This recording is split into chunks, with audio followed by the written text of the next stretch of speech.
Hello and welcome everybody to the Finding Your Voice platform, where we aim to connect everybody from all over the world at a time of social distancing, self-isolation and global lockdown.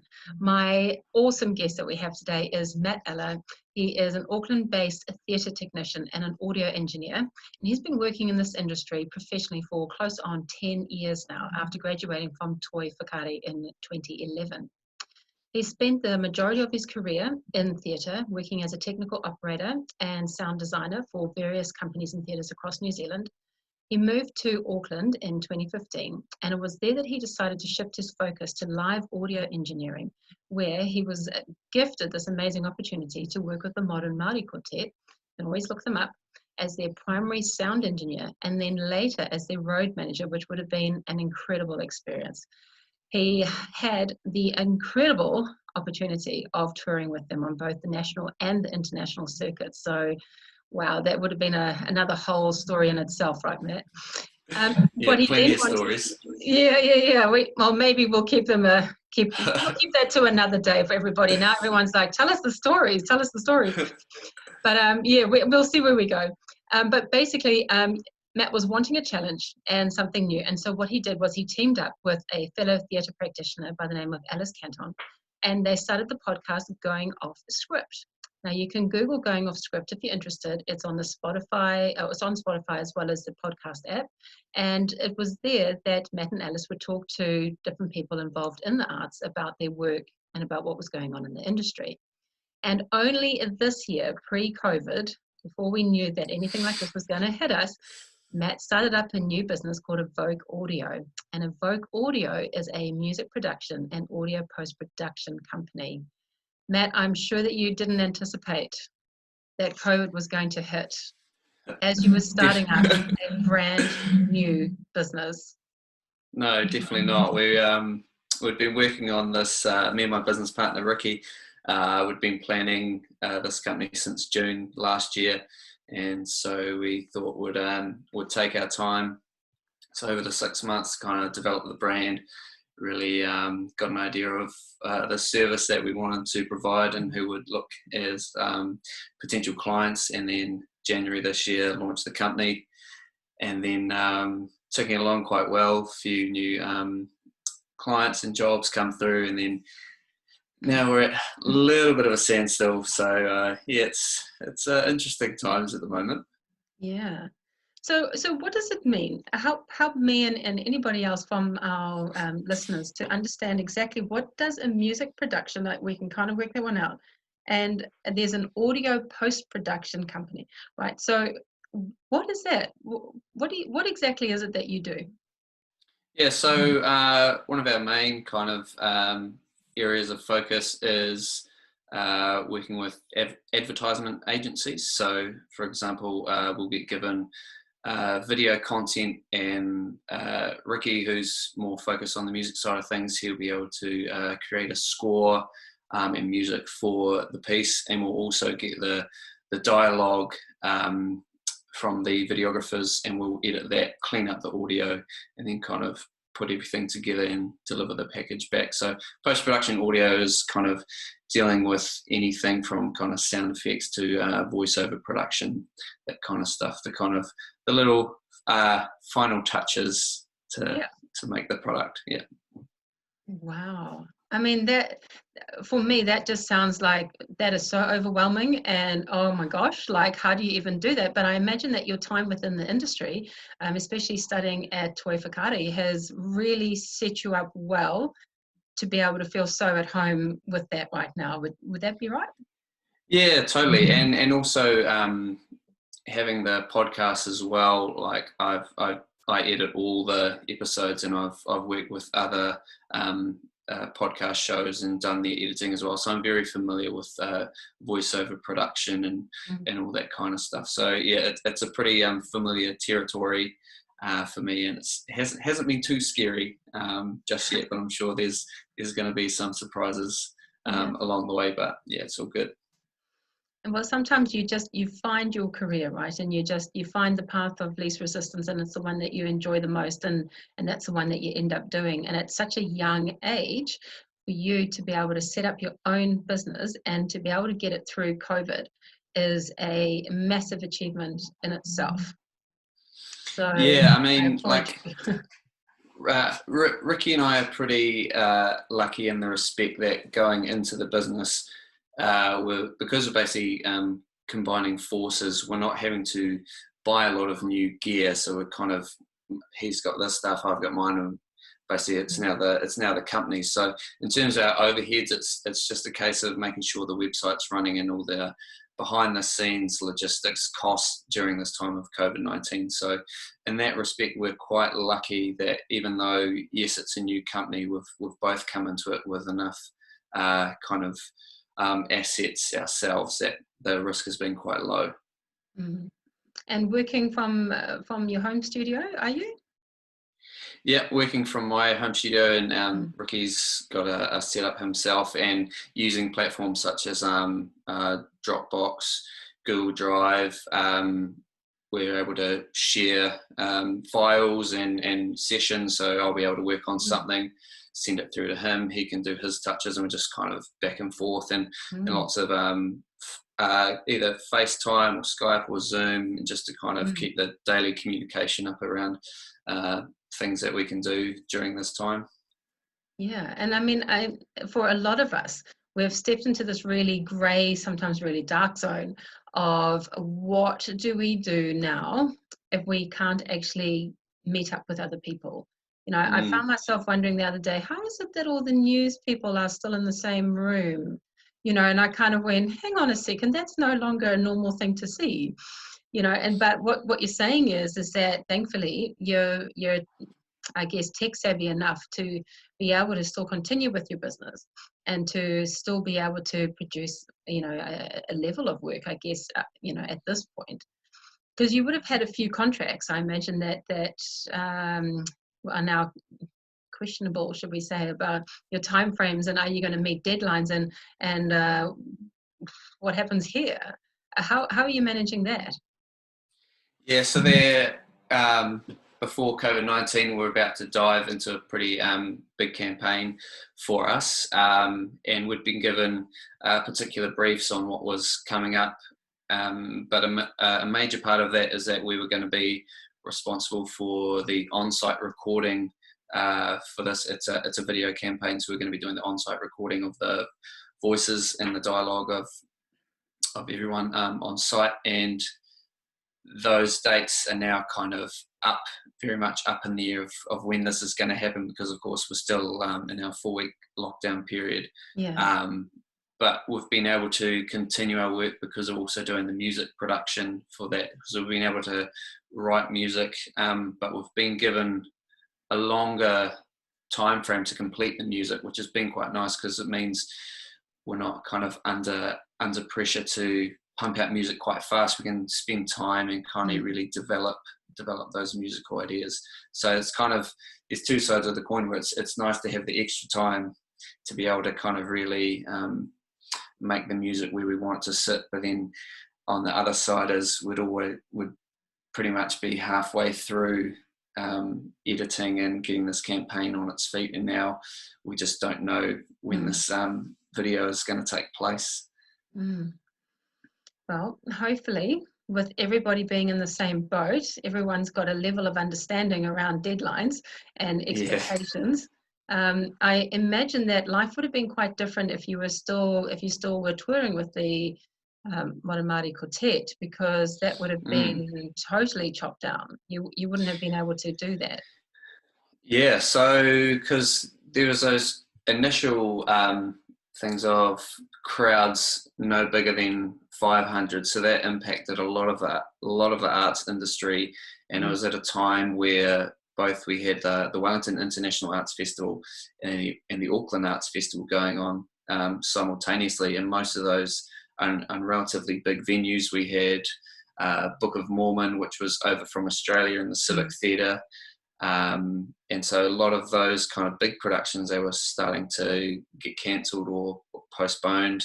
Large music events like Homegrown, that was completely postponed. And then when it got chopped down to further than 100, then basically the arts industry just completely stopped, because we kind of need people to come to our shows. So yeah, it's pretty scary times, just seeing everyone going like cancelled or postponed, and then all of our mates just going like, I had X amount of months of work lined up, and now I'm just in this place of complete unknown. It's pretty scary time for like freelance contracting, and not necessarily knowing where you stand and how long you're going to be in that position for. But we're pretty lucky that the government rolled out that the wage subsidy for us. So I know pretty much everyone in the industry has applied for that, just to help us through. Yeah, it would be because I was going to say that it would have been quite a shock to the system, because I guess perhaps it's a generalization, but I know that it's really hard to make it on the film industry scene, the music industry. If you're not brilliant at it, it's almost like you don't get the time of day. And so there's a lot of people who've put a lot of effort into getting themselves to this point, and they've got a lot invested in it, and they may well only be getting paid potentially when it is that they're doing that particular show or performance or movie or ad or whatever it is. And so now that they don't have it, there's a lot of, well, what do I do now? It's very hard for me to do this online, And so I've seen that there are some musicians who are going around and suggesting that they're going to be doing you can jump in and they're going to do something live from their home or from their home recording studio and something like that. I imagine that would be a good way to support people, perhaps. Yeah, totally. I see a lot of artists, like you say, whether it be comedians or musicians or anyone like that, just going, hey, it's not a time where I'm suffering through this. It's a case where everyone is in this boat together. And so it's a case of, I think, just being able to share some of their stuff in the hope that it might brighten someone's day for an hour or 2 hours, just to be like, yeah, cool, even during these dark times I can find a little bit of light, a little bit of hope through all these artists sharing what they do, which I think is pretty cool. And there's every day there's someone has come up with a new idea or a new concept, just to be like, I'm restricted to this medium of me and a screen. What can I how can I still push my art and what I love doing to the world? So yeah, it's been interesting to see what kind of ideas and things people have been able to come up with. Because they would be generally quite creative people, like yourself. You couldn't put together any music, you couldn't make anything sound any good if you didn't have a creative gene within you, right? So these are people, including yourself as well, who have a need to express that creativity.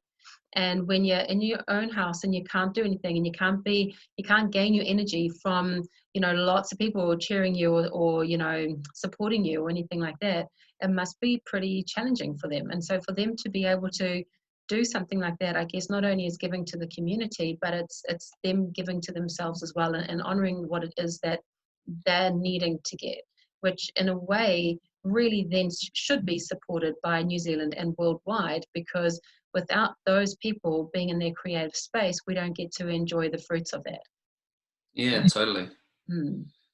So I think that it must be an incredibly tough time. And I know for me as well, has really brought in that awareness of, hey, even though we put a lot of these guys up on pedestals and we just think they're amazing and wow, they're so cool, and what gifts they've got, is also to realize that COVID-19 is a bit of the great leveler. It's kind of flattened us all onto the same playing ground, and suddenly we're kind of going, oh wow, so they might be affected by this as well. And then it gives us the opportunity to expand our own thoughts around and our own levels of compassion, which I just think is, in the long run, is actually going to end up pushing your industry up higher, because people are going to suddenly go, we really need you to come out and play for us. When's your next show? Hurry, get it sorted.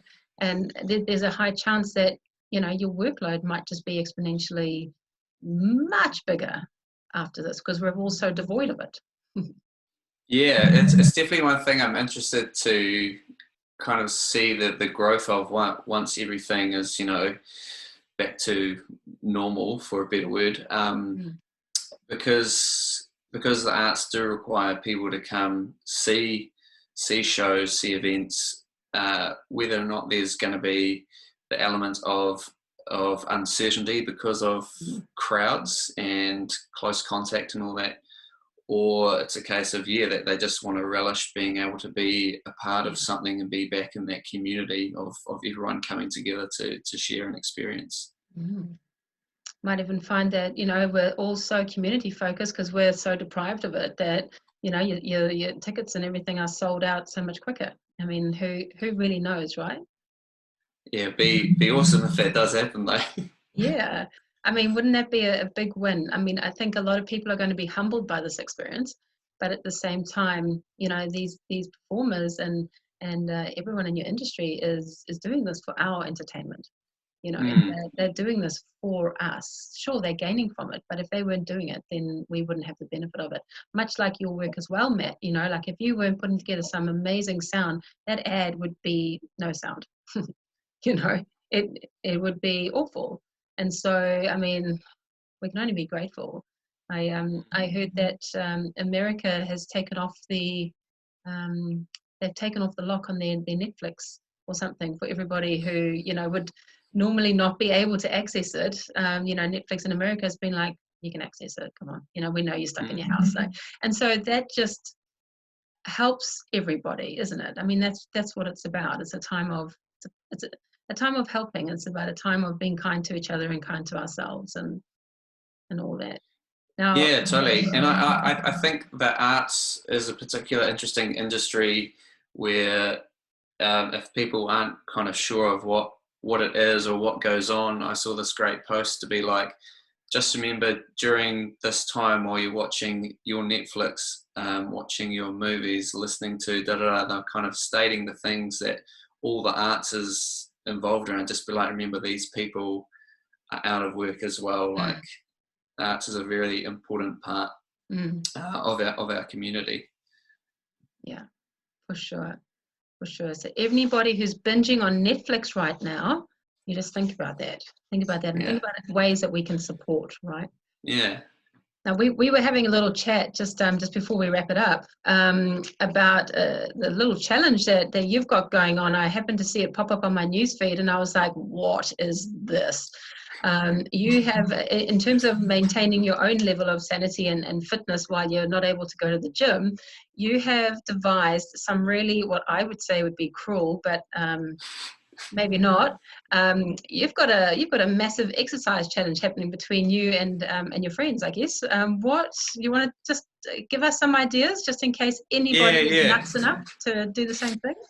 So I think just before we went into level 2, knowing that people were already kind of doing their own kind of self-isolation in a way, I was trying to think of a way that could get people to be able to do some exercise at home, because for me personally, like for my mental health, I know going to the gym is a good start for me to the day and it gets me in a good headspace, and knowing that I'm going to have to start doing stuff at home. So I've done a thing before where there's an alphabet and every letter is assigned to an exercise, and I modified that a bit so it's purely all bodyweight exercises and stuff, basic movements that basically everyone can do. And every day I've been putting up either a word or a phrase, and whatever level we're in is how many rounds we have to do.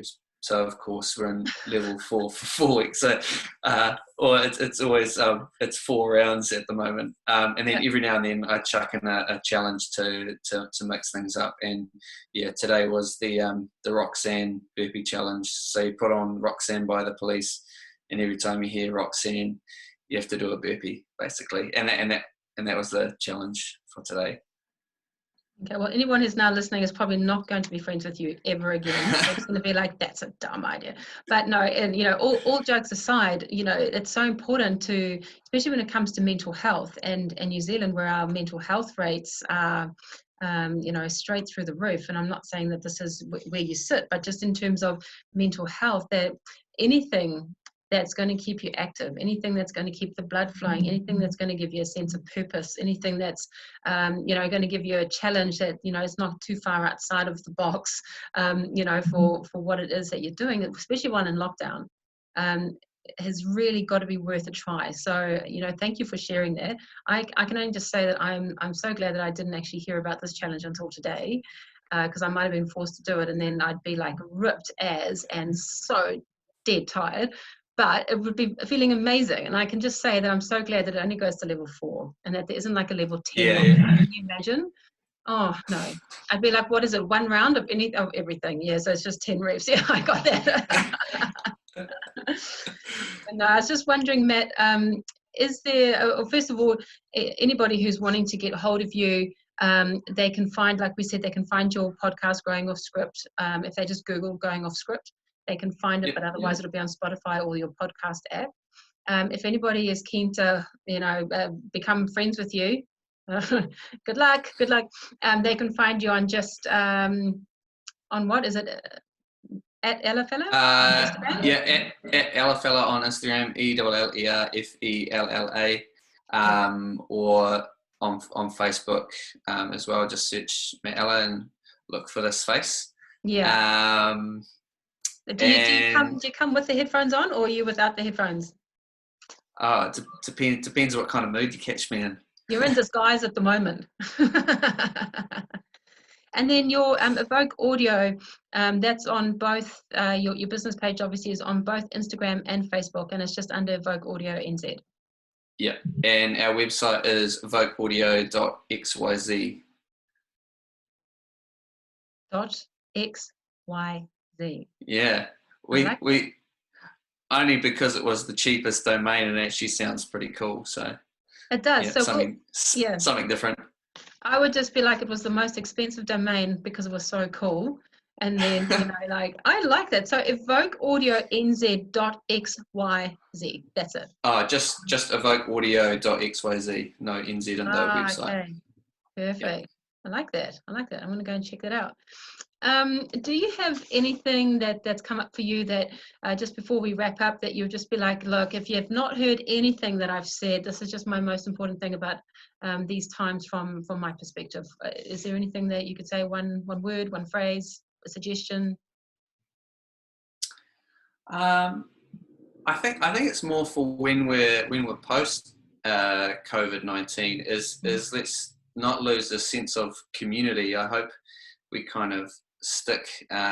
We feel like quite close knit, even though we're so far apart from each other at the moment. Like even walking down the street, saying hi to those who are also on their their bubble walks or whatever. Like that kind of stuff. It's really nice to see that even though everyone's locked down, that we can still give our neighbour a smile and a wave. So I reckon, as long as we can keep this sense of community past COVID-19, I think that'll be really cool.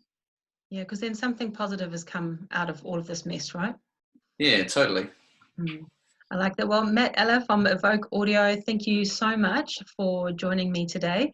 It's really been a really awesome conversation around gaining some insight into your industry and how you've all been infected. And I do love your take-home message of let's just keep the sense of community. New Zealand is such a community-oriented country, but imagine we're going to just put ourselves so much higher up there if we can follow that simple advice. So thank you so much for your time.